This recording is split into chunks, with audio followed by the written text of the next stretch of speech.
৭.৭ মাত্রার বিধ্বংসী ভূমিকম্পে লণ্ডভণ্ড মিয়ানমার। বিশাল বিশাল বিল্ডিং নিমিষেই ধসে পড়েছে।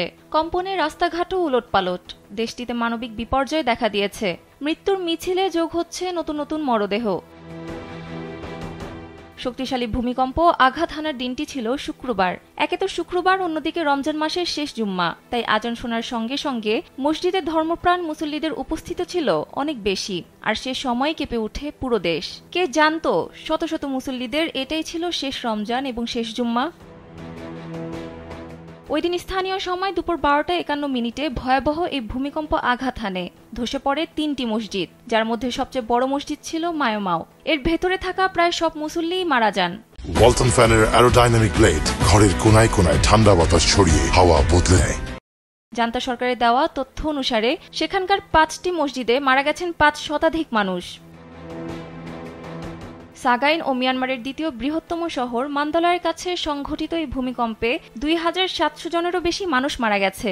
উদ্ধারকারীরা ধ্বংসস্তূপ থেকে মৃতদেহ উদ্ধার অব্যাহত রেখেছে। মৃতের সংখ্যা আরও বাড়তে পারে বলেও আশঙ্কা করা হচ্ছে। সাগাইন বৌদ্ধ প্রধান অঞ্চল এবং এই অঞ্চল প্রাচীন বৌদ্ধ মন্দিরগুলোর জন্য পরিচিত। তবে এই অঞ্চলের শহরগুলোতে উল্লেখযোগ্য সংখ্যক মুসলিমের বসবাস আছে। দেশটির জান্তা সরকারের প্রধান মিন অং হ্লাইং সোমবার জানিয়েছেন, মসজিদে নামাজ পড়ার সময় 5 শতাধিক মুসলমান নিহত হয়েছে। সাগাইন অঞ্চলের প্রত্যক্ষদর্শীরা গণমাধ্যমকে জানান, শহরের মসজিদগুলোর মধ্যে মায়োমা স্ট্রিটে অবস্থিত মসজিদের অবস্থা ছিল সবচেয়ে ভয়াবহ। ওই সড়কের আরও অনেক বাড়িও ধসে পড়েছে। শত শত মানুষ এখন রাস্তায় আশ্রয় নিয়েছে, কারো বাসা ভেঙে গেছে। কেউ আবার আফটার শকের ভয়ে ঘরে ফিরতে সাহস পাচ্ছে না।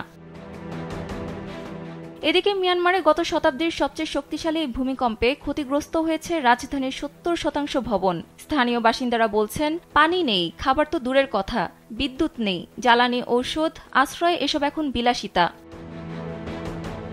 বার্তা সংস্থা এপির প্রতিবেদনে বলা হয়েছে, ভূমিকম্পে ক্ষতিগ্রস্ত এলাকায় ত্রাণ পৌঁছানোর ক্ষেত্রে সবচেয়ে বড় বাধা হল ন্যাশনাল ইউনিটি গভর্নমেন্ট।